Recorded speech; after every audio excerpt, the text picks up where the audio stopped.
Boa noite a todos.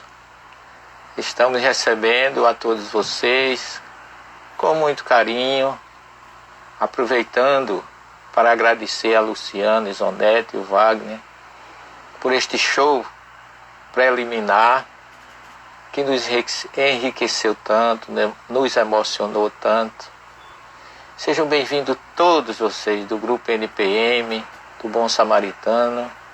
Como Márcia bem falou, NPM e NEBs, Bons Samaritanos, unidos no amor do Cristo.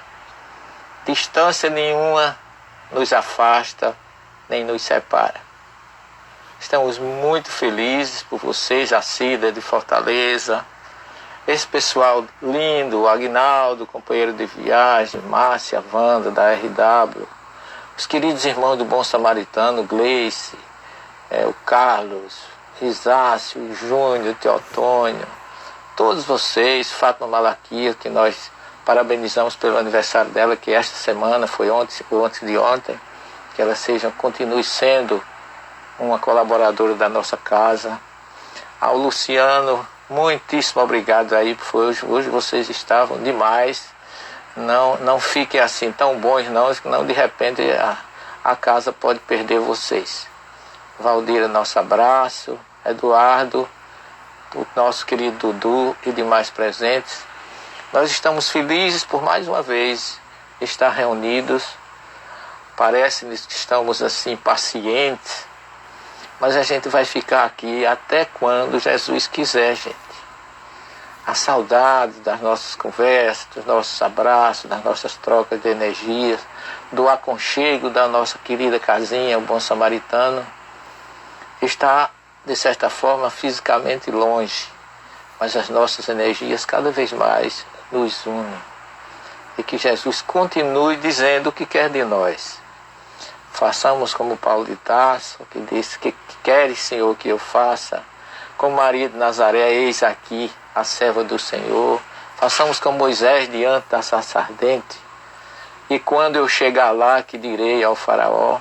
Então nós estamos todos submissos, submetidos, com muita humildade, com muita confiança no amanhã, porque Jesus está conosco. Ângela Freire, boa noite, querida. Sejam todos vocês bem-vindos. Obrigado ao João Paulo, que eu não vi aí JP Neto ainda, mas a ele, a sua querida família, todos os seus filhos, que tenham todos um bom aconchego, uma boa assistência dos seus lares. Hoje nós vamos a pedido, tivemos muitos pedidos acerca da mediunidade na Bíblia, porque esse assunto, antes de eu começar, eu queria saber de vocês, estão ouvindo bem, o som está bom, a imagem não interessa muito não, porque eu só tenho essa cara, não agrado muito, mas a gente vai estar preocupado mais com o som. Vocês estão ouvindo bem? Se está tudo em ordem, eu gostaria de um feedback. Márcia, diga alguma coisa. Pessoal da casa, se estão ouvindo bem, se o som está audível. Ok, Dudu, obrigado a vocês. Então nós vamos começar a fazer assim uma espécie de um resumão para situar essa faculdade que pertence ao homem e que por muitos preconceitos as pessoas não escutam a riqueza das informações que a doutrina espírita traz acerca da mediunidade. Ela veio exatamente tornar simples, compreensivo aquilo que até então tem sido ou foi no passado figurado, metafórico, oculto, místico. Então o Espiritismo veio levantar esse véu, como ele muito bem diz Kardec, o Espírito da Verdade, no Evangelho, como também na questão 627 do Livro dos Espíritos. Desprendamo-nos, desapeguemos dos nossos dogmas, da nossa visão unilateral das coisas e abramos os braços à misericórdia de Jesus, porque Ele é Senhor de todos nós. Ele não pertence à religião de ninguém e ao mesmo tempo está em todas, porque Ele está conosco. Aonde existia uma sintonia espiritual, uma solicitação, Ele está aí. E o canal que Jesus tem encontrado através dos tempos para nos trazer a sua mensagem, esse canal entre o mundo espiritual e o mundo material, entre os babilônios se chamava Nabu, que entre os árabes Naba, entre os hebreus Navi, entre os gregos Profetes. E Kardec mais modernamente chamou de intermédio, que é o intermediário entre os dois planos, que a palavra é latina, e ele colocou como médium. Então o médium de hoje é o mesmo profeta, é o mesmo Navi dos hebreus, é o mesmo profeta dos gregos, é o mesmo Naba dos árabes, é o mesmo Nabu dos babilônios. Mudaram as pessoas, mudaram a época e as coisas, mas o princípio de ligação entre nós e o mundo espiritual continua do mesmo jeito. Deus sem, a gente costuma dizer, Deus tem um recado para mim, tem, mas o recado, a maioria dos recados vem através de médiuns, porque a Torá, ou a primeira revelação, ou como chama o Velho Testamento, está pautada de mensagem do mundo espiritual para o mundo material. E quem inaugurou isso foi Abraão, que foi um grande médium audiente, que ouviu uma voz dizendo, sai da tua terra, da tua parentela, reformula-te e vai para a terra que eu te prometo, a terra que jorra leite e mel. Então, nesse contexto geral, nós temos aí uma gama de acontecimentos, que já vimos Moisés, que foi médium completo, de efeito físico, da sarça ardente, do cajado batendo na pedra, das 10 chamadas 10 pragas, que eu chamo 10 convites de Deus aos egípcios, porque Deus também não era contra os egípcios também é um povo de Deus, foi um povo de Deus. Assim, temos que nos desprender desses preconceitos que limitam, afastam, tornam difícil muitas vezes da gente ter amigos de outras religiões que nos auxiliam até a entender melhor o caminho para Deus. Na verdade, o que a doutrina espírita pede é que nós sejamos melhores aonde estivermos. Porque a religião, desculpem o que eu vou colocar aqui, a religião não salva. A religião é o canal que pode nos levar ao reencontro com Deus, se sintonizarmos bem através das nossas obras, porque Jesus diz em Mateus 16, versículos 27 e 28, que todo mundo receberá segundo as suas obras. É a lei de causa e efeito, que representa um dos princípios da doutrina espírita. Então o Espiritismo vem assim ajudar a todos, levantar esse véu e ao mesmo tempo a gente descobrir que as explicações que ele traz são explicações assim fáceis, assimiláveis, racionais, porque Kardec nunca admitia religião sem racionalidade. Agostinho também, por incrível que pareça, nas suas confissões ele fala isso, que ele não aceitaria nunca uma religião sem uma racionalidade. Então a gente observa isso dos grandes vultos, que na verdade foram grandes mensageiros, ou médios, ou malar, como diz a Bíblia, que é mensageiro, que é anjo, como chamaram os gregos, que na verdade são os intermediários entre Deus e nós. Às vezes você tem um anjo intermediário no seu trabalho, em casa, aonde você caminha numa excursão, num encontro qualquer da vida, Deus envia alguém para ser um intermediário entre ele e você. Então, por isso que nós precisamos ser simples, como Jesus dizia, simples como as pombas, prudentes como as serpentes.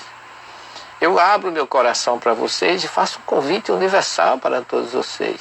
Esqueçamos as diferenças e buscamos aquilo que nos une, sobretudo neste momento que nós estamos passando por esta provação, que é uma provação facílima de se superar, porque a gente basta sintonizar com o Cristo, que Ele, como diz Davi, é o nosso pastor e Ele não nos faltará. Salmo 23, versículo 1. Então, eu hoje vou avançar um pouquinho, eu vou fechar essas questões, porque a gente já pautou com João Paulo, nós fizemos um grande resumão, e já vimos todos os acontecimentos, aqueles grandes médios da humanidade, Abraão, Moisés, todos os profetas, maiores e menores, até Malaquias, que foi o último que se refere, que Deus enviaria, olha aí, um mensageiro. Jesus chama João o Batista de mensageiro. Mensageiro é anjo. Ele é mais que um profeta, diz Jesus, é mais que um médium. Ele é um mensageiro de Deus, porque ele veio preparar o caminho, ele veio identificar Jesus. Ele foi o único na história da espiritualidade do nosso planeta que apontou Jesus dizendo: eis o Cordeiro de Deus. Foi um grande médium. E os discípulos todos o foram, médium de cura, de toda a natureza. Pedro, João, Tiago, todos realizaram proezas em nome do Cristo. Então, para a gente avançar um pouquinho e não se perder na racionalidade, eu queria conversar nessa parte de mediunidade no Novo Testamento com o capítulo 1 do Evangelho de Lucas, versículo de 8 a 13, quando nós temos aí a história da chegada de João o Batista, através do seu pai, que era sacerdote, Zacarias, que foi ao templo naquele ano, como diz Lucas, leiam aí capítulo 1, versículo 8 a 13, ele foi ao templo levar o incenso. Naquele ano ele foi sorteado, porque no judaísmo se sorteia entre os sacerdotes quem é que vai entrar no Santo dos Santos, que é a região mais sagrada, mais importante, e ele foi sorteado. Só que a sua esposa era estéril. Isabel não tinha filhos. E então eles pediam muito um descendente. E quando ele chega, que ele entra na direita do altar do incenso, aparece um espírito. A gente tem um preconceito que chama de anjo, mas é um mensageiro. O mensageiro é o Espírito de Deus que vem. A palavra Espírito está na Bíblia em vários locais, em Jó, em todos o próprio Jeremias, que diz que enquanto eu falava, o Espírito entrou em mim, me levou para um vale à distância. Então, esse acontecimento, essas mediunidades de desdobramento, de evidência, de audiência, estão todas na Bíblia, gente. Não precisamos procurar os livros, vamos dizer assim, de Kardec. Kardec vai explicar o fenômeno. Mas os fenômenos estão na Bíblia, que foi de lá que ele retirou tudo, que ele era um grande estudioso, um grande exegeta, ou seja, um grande intérprete dos textos sagrados. Ele nunca disse que era, mas quem lê a doutrina vai ver como Kardec é fantástico nisso, sobretudo em A Gênese, ele está perfeito nas suas interpretações.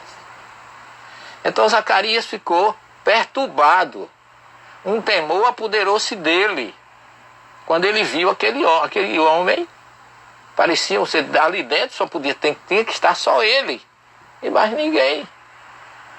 Aí quando ele olha de pé, o anjo do Senhor, era um espírito, não era um ser encarnado. Ele viu a figura materializada de um anjo, que segundo Lucas apareceu-lhe o anjo do Senhor de pé à direita do altar do incenso. Zacarias perturbou-se, assustou-se, olha, como é que pode? Aqui só pode entrar eu.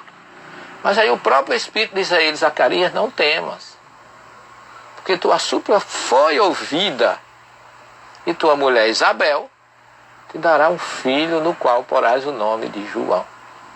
Terás alegria e regozijo, e muitos se alegrarão com seu nascimento. Olha que coisa interessante. Estava preparando Zacarias, o pai de João, a chegada desse Espírito que já fora prometido por Malaquias, capítulo 3, 23. Eis que enviarei o profeta Elias antes que venha o grande e temível dia do Senhor. E aí está acontecendo, está se realizando a promessa de Malaquias, lá que encerra a primeira revelação, o Velho Testamento. Não só essa revelação, mas ainda em Lucas 1, 26 a 38. Lucas começa a narrar assim: no 6º mês, o anjo do Senhor, olha, outro espírito, chamava Gabriel, foi enviado por Deus a uma cidade da Galiléia, chamada Nazaré. Quantas vezes já estivemos ali, em Márcia, Vandinha, que estão aí, e Cida, e a Neide, vocês todos conosco, já estivemos nesse local, maravilhoso local. Nazaré hoje é uma cidade árabe, pertence à Cisjordânia, mas ali, pela influência de Maria, tem 60% de cristãos. É no Oriente Médio, naquela região de Israel, local onde tem mais cristãos, porque curiosamente a palavra Natzaret, que significa em hebraico broto, originou a palavra Notzit, que significa cristão ou cristianismo. Então a Maria, esse espírito foi levar a Maria, uma jovem desposada com um varão chamado José, e disse a ele: não temas, porque o diálogo ali é maravilhoso. Foste a escolhida de Deus. Maria refuta, porque era uma criança. Eu não conheço varão, não te preocupe, Deus proverá tudo. Quem disse isso não foi o vizinho nem o tio, não, foi um espírito enviado por Deus, está no Evangelho de Lucas, chamado Gabriel. E Maria recebeu aquilo quando ela viu as informações que ele... Maria recebeu aquilo quando ela viu as informações que ele inclusive diz, veja que coisa, que relação entre Jesus e João. No 6º mês foi um anjo enviado. Que 6º mês é esse? O 6º mês de gravidez de Isabel. Porque João foi tão importante que até a referência da chegada do Cristo ele marcou. E depois os espíritos se encontram lá em Encarém, nas montanhas, como chama São João das Montanhas, e ali um saudou o outro. João, ainda no ventre de Isabel, saudou Maria. Então nós temos aí fenômenos espirituais maravilhosos, gente, fenômenos mediúnicos fantásticos. Porque esse preconceito de dizer que só porque vem através do espiritismo não pode ser levado em consideração, uma vez que uma doutrina que explica tão bem a relação entre o passado, o presente e o futuro, que a mensagem de Zacarias, quando ele começa a falar, porque ele ficou mudo, ele faz uma louvação imensa, diz que João é o sol de Deus que une a primeira e a segunda revelação. E ele foi quem apontou Jesus como o Cordeiro de Deus. Então nós temos uma série de fenômenos espirituais magníficos, palpável aos nossos olhos. E por que não vemos e não enxergamos? Porque Jesus disse muitas coisas é para aqueles que têm olhos de ver e ouvidos de ouvir. Quem tiver ouvido para ouvir, que ouçam. Isso é uma linguagem profética dos enviados, daqueles que vieram antes dele, para marcar a sua chegada. E ainda em Lucas, no capítulo 2, versículo 25 a 32, nós vemos a história de um homem, um médio, que vivia no templo em Jerusalém, que chamava Simeão. Simeão esperava, ele tinha visões, ele tinha informações, ele tinha sintonia com o futuro. E Lucas nos narra que ele esperava a consolação de Israel. E o Espírito de Deus estava nele. Ele tinha um espírito iluminado que o assistia, pessoal. Parece que a palavra espírito é uma coisa abominável, mas João disse que Deus é espírito. Jesus fala em espírito, Jeremias fala em espírito, os profetas falam em espírito, mas porque se codificou a doutrina espírita, parece que isso não é possível. O espiritismo é a doutrina dos espíritos. Então é importante que a gente tenha essa consciência para que a gente não crie preconceitos. Vamos nos unir, é isso que Jesus quer, um só pastor e um só rebanho. Lucas diz que esse grande médio chamado Simeão recebeu a revelação de um espírito que ele não veria a morte antes de ver o Cristo, o Messias, que era uma ânsia de todo o hebreu, era conhecer o libertador do povo de Israel. E ele já o espírito que andava nele, na sua mediunidade, na sua oração, na sua ansiedade de encontrar um redentor, um salvador, porque tudo isso é sinônimo de Messias, redentor, salvador, protetor, libertador. Que a palavra Machia nada mais é do que o ungido de Deus, o escolhido de Deus para uma missão. E aí diz que ele não morreria antes de ver o Cristo do Senhor. E aí, movido pelo Espírito, quer dizer, o Espírito disse a ele, vai ao templo. que o teu sonho vai se realizar. E quando José e Maria trouxeram o menino para se cumprir as prescrições da lei, o que é? A criança tinha que ser apresentada no templo no 8º dia, para fazer a circuncisão, e aos 45 para fazer o resgate do primogênito, porque todo primogênito do judaísmo é filho, pertence ao sacerdote, não pertence à família. Então Maria e José foram lá fazer esse ritual. Só que, quando eles vieram ao templo com Jesus para cumprir as prescrições da lei, o Simeão tomou Jesus nos braços e ficou felicíssimo e dizendo: agora, olha o que ele disse: agora, Senhor soberano, podes despedir em paz o teu servo, segundo a tua palavra, porque meus olhos viram a tua salvação, que preparaste em face de todos os povos, luz para iluminar nações e glória de teu povo Israel. Que maravilha desse médium fantástico, desse homem assistido por Deus, iluminado, que sem que ninguém dissesse nada, ou melhor, sob as informações dos espíritos que estavam, do espírito que o acompanhava, lhe disse: esse é o Messias, esse é o Salvador. E Lucas coloca isso como um cântico, uma saudação de Simeão, dizendo que agora eu posso morrer em paz, porque meus olhos viram a tua salvação. Ele sentiu que Jesus estava ali, o libertador do povo hebreu estava diante dos seus olhos. E ele disse que era a luz para iluminar nações e glória ao povo de Israel. Jesus chega dizendo: eu sou a luz do mundo, eu vim para que todos tenham vidas. É fantástico, meus irmãos, a gente ter isso no Evangelho. Não é no livro dos Espíritos, não é no livro dos Médiuns, mas a gente só vê essas informações de Lucas, de Mateus e de tantos outros profetas e evangelistas, depois que a doutrina espírita nos tira a venda dos olhos e diz a forma correta de ver tudo isso. Com a naturalidade, com a nitidez impressionante.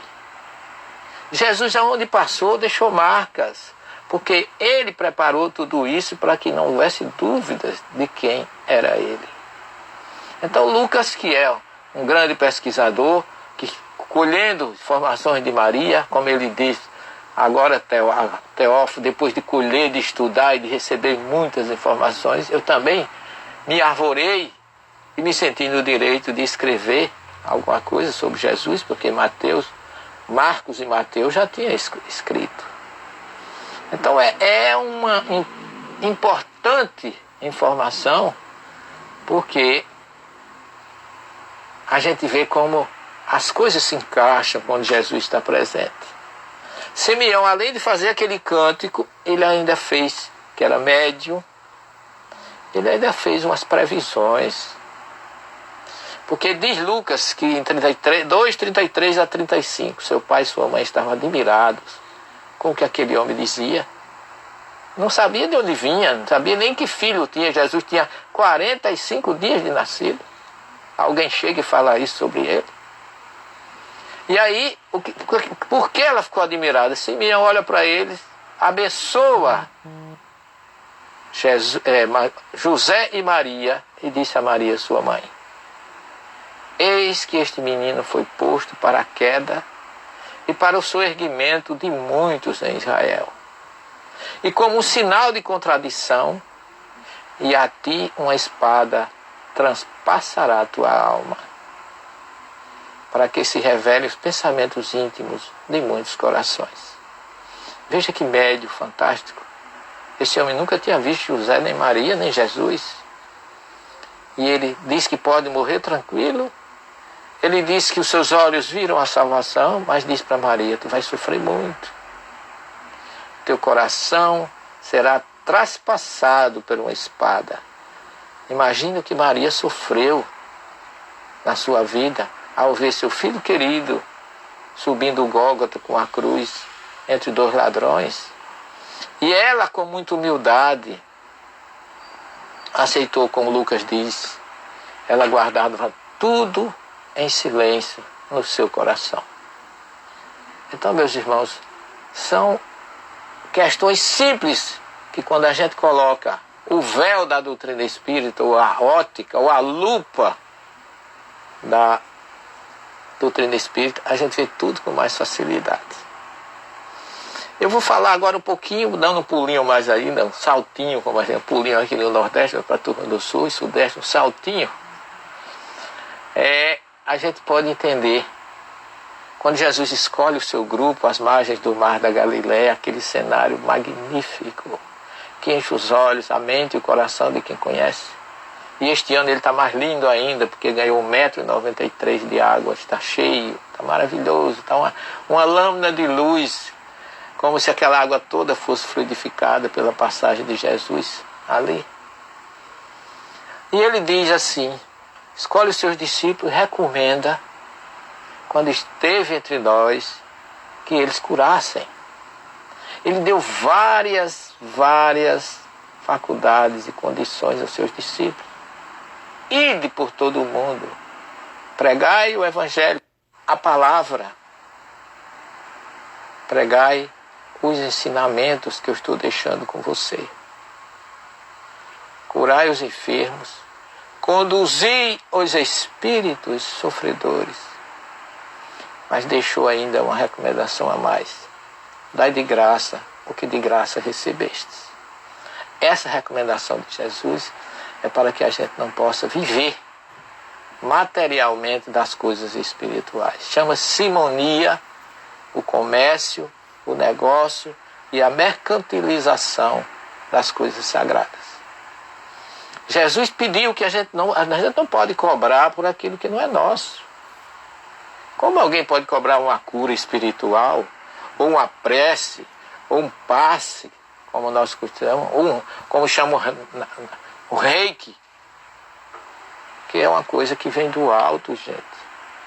É uma coisa que Deus nos dá de graça. Ele não nos cobra nada disso.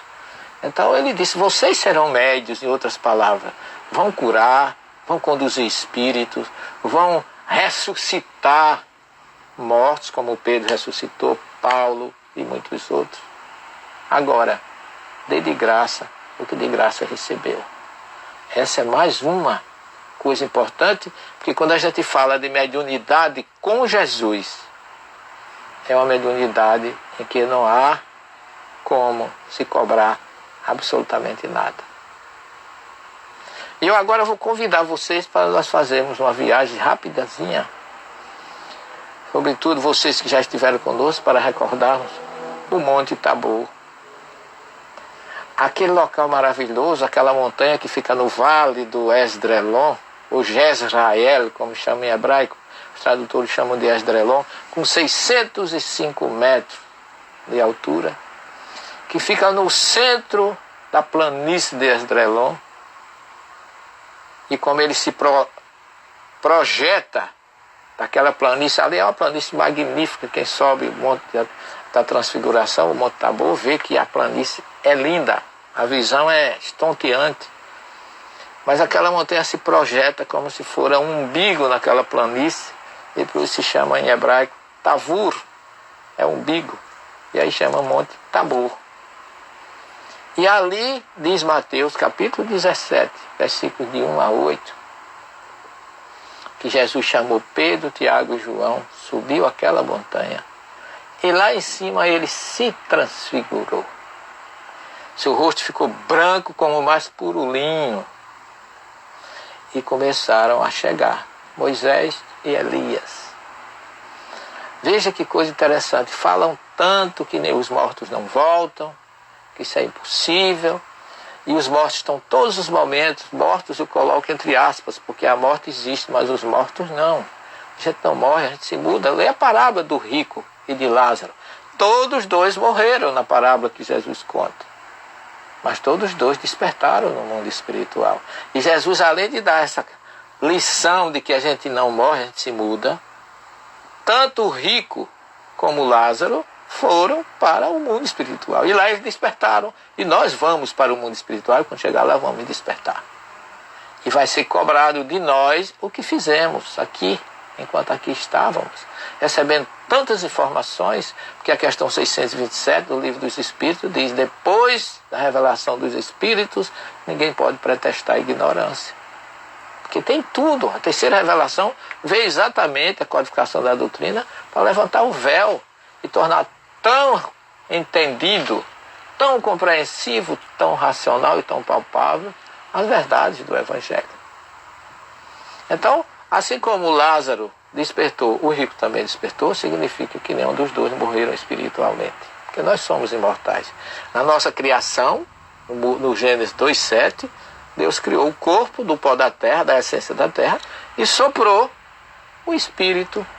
O corpo perece, o espírito não. Por isso somos imortais.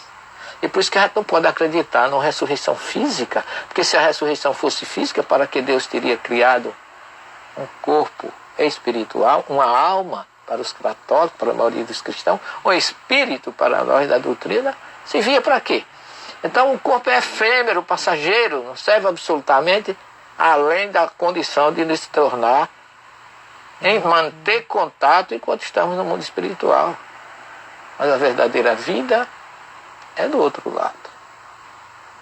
Então, Jesus tanto conta essa parábola, como se dizem alguns que lá em Samuel 28, versículo 7, primeiro livro de Samuel 28, capítulo 7, versículo 7 em diante, ali está toda a história de Saul tendo um encontro com Samuel, Saul encarnado, ou seja, no corpo físico, e Samuel já do outro lado, porque está escrito lá que Samuel morreu. Samuel voltou e falou com Saul. E por que é que os mortos não voltam? Só por preconceito? Eu vou dizer o lado, porque está escrito lá que Samuel morreu. Samuel voltou e falou com Saul. E por que é que os mortos não voltam? Só por preconceito? Eu vou dizer uma coisa para vocês, eu vejo espírito desde os 6 anos de idade. E uma criança com 6 anos não tem condições de escolher absolutamente nada. Nem vai ser castigado por ver as coisas. Balaão não foi castigado porque viu o anjo do Senhor e ouviu a voz da mula falando, ele ficou coitado, ele era um médium de efeito físico. Ali foi uma pneumatofonia grave, criada pela sua própria mediunidade, pelos seus fluidos. Então, reflitamos como Jesus é magnífico, não ficou apenas Samuel voltando, Moisés também voltou. E diz, mas Moisés proibiu, se Moisés tivesse proibido, ele não teria voltado, então ele estaria sendo um contrassenso. O que Moisés proibiu, Kardec também proíbe. É você se utilizar dos espíritos para coisas pessoais, para coisas banais. Mas se ele proibiu naquela época, é porque pode existir, senão não haveria nenhuma lógica dele proibir a comunicação. Mas o povo não estava preparado para entender a nobreza, a espiritualidade, a evolução, a centelha divina que existe no momento desse em que Jesus se utiliza de espíritos superiores para nos ensinar o melhor caminho, a nos trazer condutas melhores. Senão ele não teria enviado anjos para Jacó no seu sonho, anjos para Gedeão, anjos para Moisés no deserto, 3 anjos, 3 mensageiros. Então, na verdade, pessoal, a gente tem muito medo do invisível. Kardec diz que a nossa crença na imortalidade é inversamente proporcional à nossa fé e à certeza da vida futura. Então, se nós acreditamos que Deus, que declara que meu reino não é deste mundo, então ninguém pode pensar num reino na terra, porque todos se acabaram. Os ditadores chegam, se impõem, quando vê, vai embora. A história está carapitada de situações dessas. Mas o espírito da gente permanece. Ele vai e ele vem. E se repete. Por isso que Jesus diz a João, diz a Nicodemo, lá no capítulo 3 de João, que o Espírito é como o vento, sopra onde quer. Você não sabe de onde ele vem, nem para onde ele vai. Então Jesus recebe para ratificar, sedimentar e mostrar que isso é verdadeiro. Ele recebe Moisés e Elias, que para muitos Moisés foi morto. Está lá no Monte Nebo, não entrou nem na terra prometida. Elias já tinha vivido lá no tempo dos reis. E os dois chegam para conversar com Jesus. E foi de uma forma tão real e tão palpável que Pedro disse: Senhor, permite que façamos aqui uma tenda, uma para ti, outra para Moisés, outra para Elias, e fiquemos aqui. Imagina a leveza do ambiente, a alegria do ambiente, a energia maravilhosa que envolvia aquele pessoal naquela noite, que Pedro não queria nem descer mais dali. E a gente, particularmente, quando vai ali também, tem muita vontade de descer. A gente fica sem querer descer, o coração pequeno, e chamando as pessoas para descer, mas com a vontade imensa de ficar.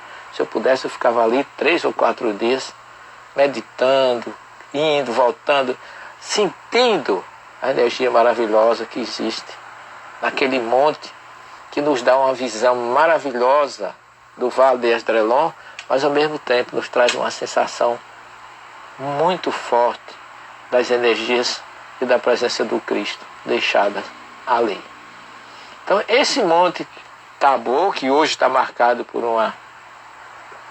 uma igreja construída pelo grande arquiteto Antônio Barlucci, italiano, ela tem 3 torres que simbolizam as 3 tendas que Pedro queria construir. Uma para Moisés, uma para Elias e outra para ele. Então vocês observem que nós citamos assim apenas umas 4 passagens e nós já nos encontramos diante de imensas realizações, de imensos acontecimentos, de imensas histórias e grandes histórias de espíritos e de médios que através deles engrandeceram a nossa história espiritual. Precisamos voltar os nossos olhos para a espiritualidade, não para as coisas materiais, que são efêmeras, como diz Kardec.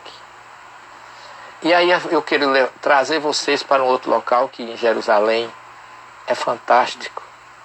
E ali aconteceu assim, eu digo assim, o início a pedra fundamental do cristianismo.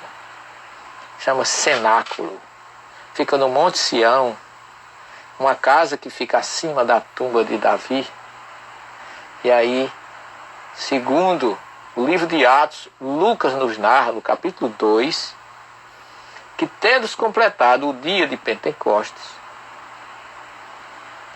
estavam todos reunidos no mesmo lugar. Por que no mesmo lugar? Porque aquele lugar já era um lugar conhecido por eles. Foi ali que Jesus realizou a ceia pascual, foi ali que lavou os pés dos discípulos, foi ali que ele prometeu o Consolador, foi ali que ele disse que não deixava só, foi ali que ele disse que lavava os pés para que a gente pudesse fazer a mesma coisa um pelo outro. Ali ele realizou a última ceia, a última festa dos ázimos, comemorando a libertação do povo hebreu da escravidão do Egito.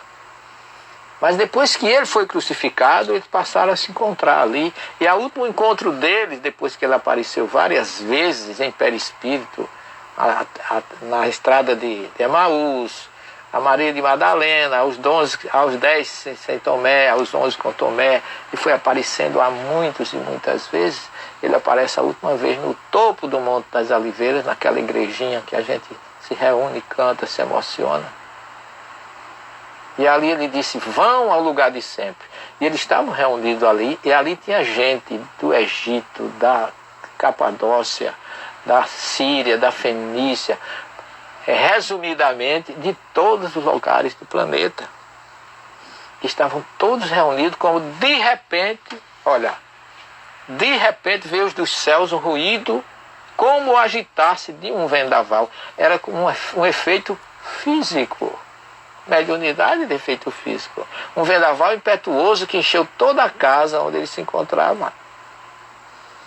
E diz Lucas, apareceram então línguas como de fogo, luzes que se repartiam e que pousavam sobre cada um deles.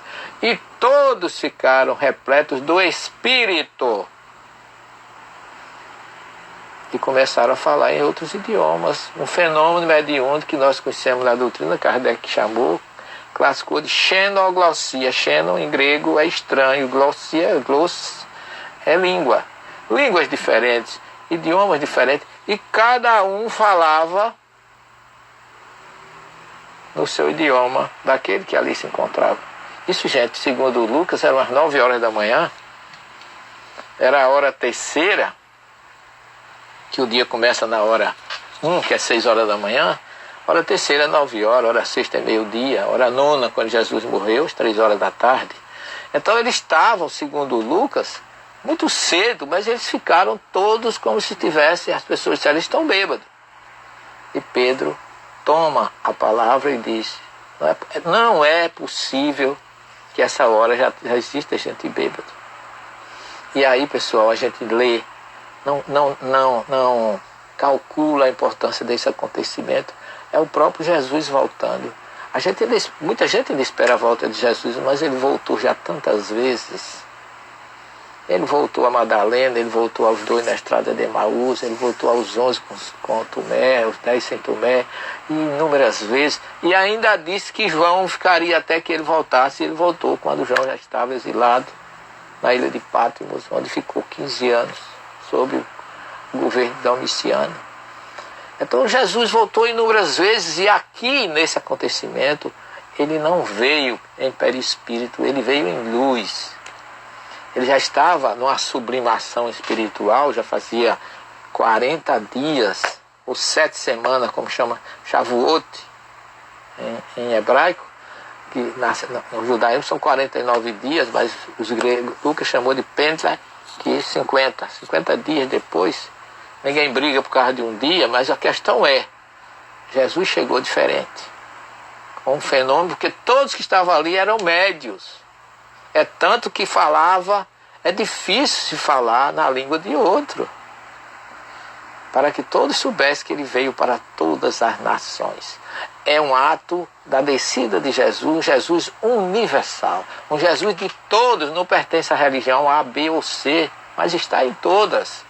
E a sua filosofia, o seu amor, está em todas as nações do planeta Terra.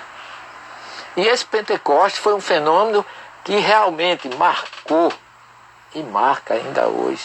Quando a gente chega ali, a última, em novembro agora, nós tivemos naquele local, o nosso grupo, foi assim um momento da minha vida que eu não vou esquecer nunca, nos 10 anos de comemoração,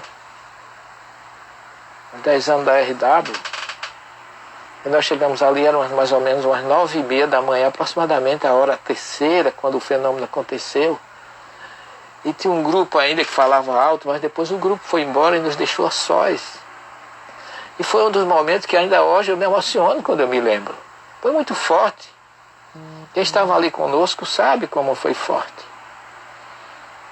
E ali eu expliquei tudo o que aconteceu ali. Quando terminou, minha esposa me chamou a atenção que lá no fundo do cenáculo tinha um casal chorando.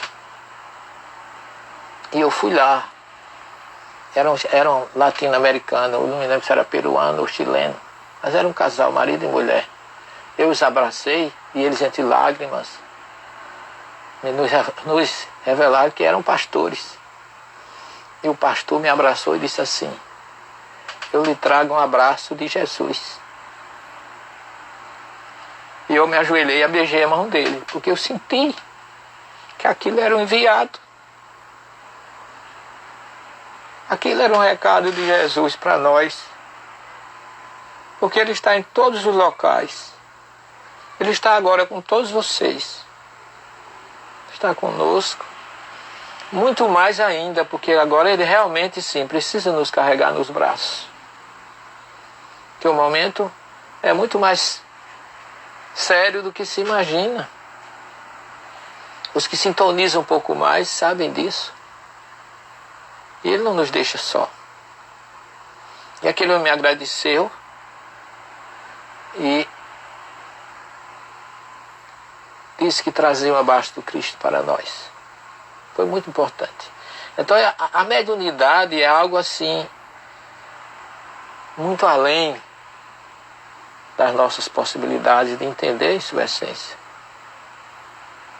É muito importante que a gente procure essa sintonia, porque às vezes a gente não entende as pequenas coisas que estão acontecendo do nosso lado, porque somos indiferentes, não gostamos ou não queremos ouvir o recado do Cristo.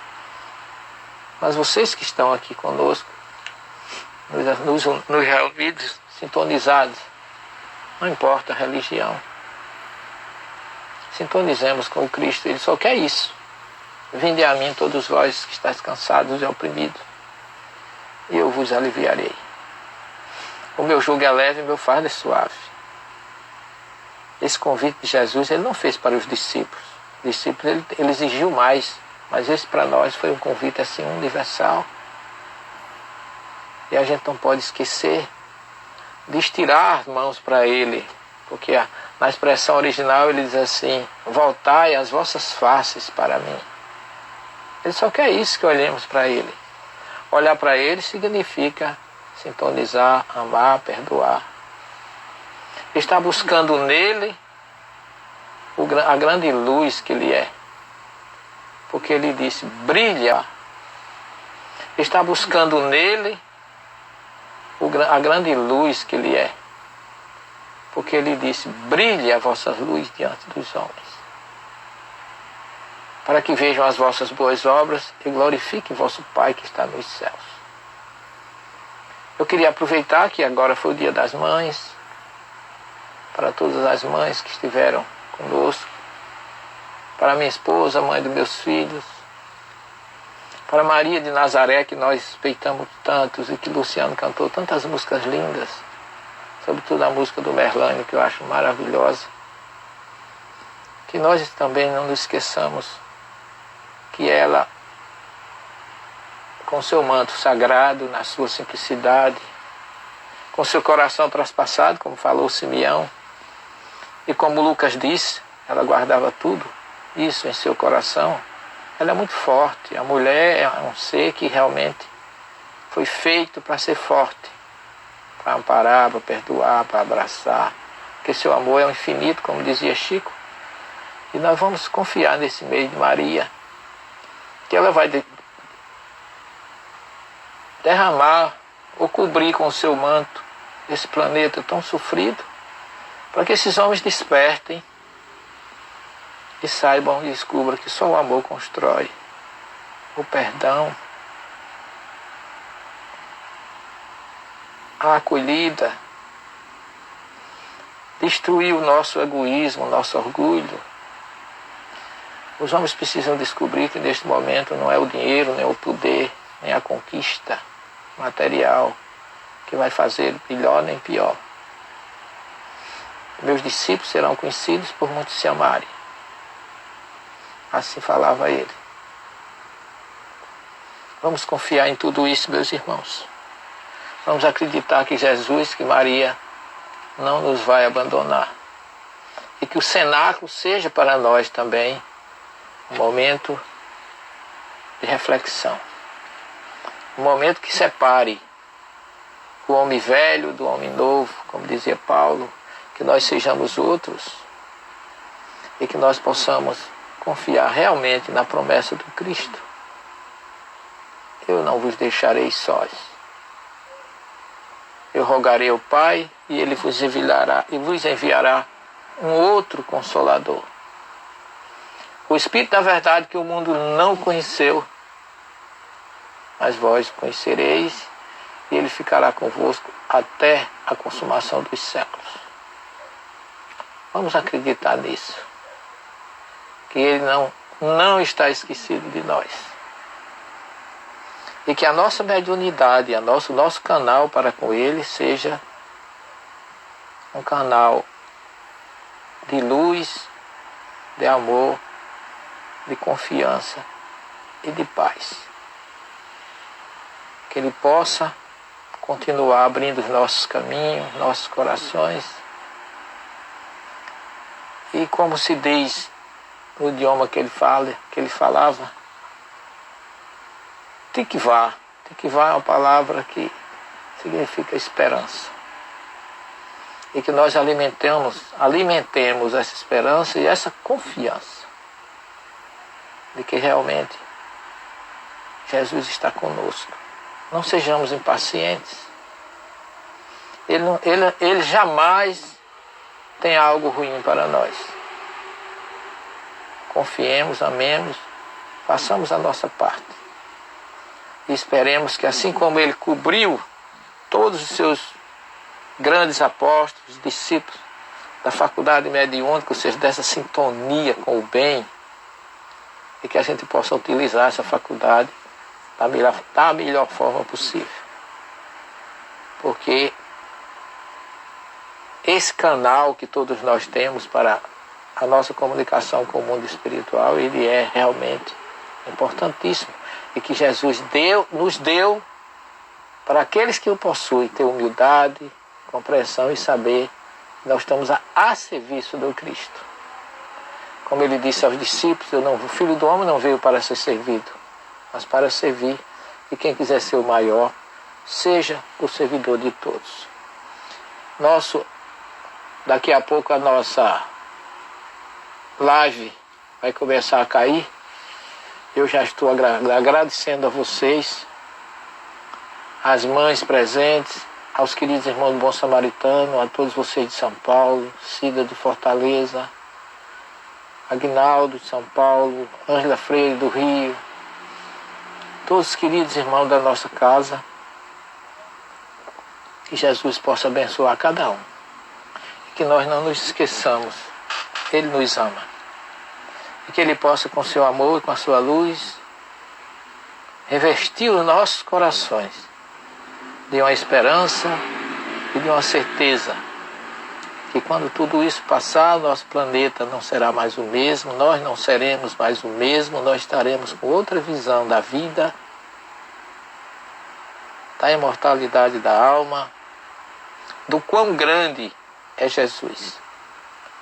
Que Ele possa permanecer no coração de vocês, em nossos lares, nos lares de vocês, nas casas de todos aqueles que estão conosco.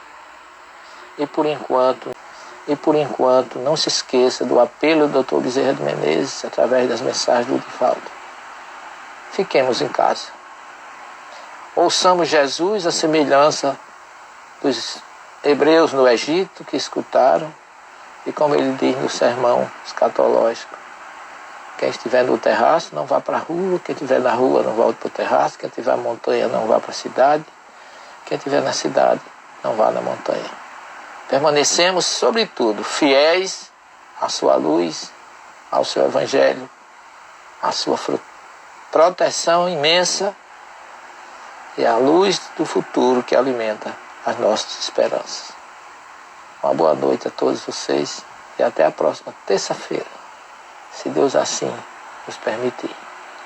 Muita paz a vocês, muito obrigado por tudo. Jesus conosco sempre. Que assim seja.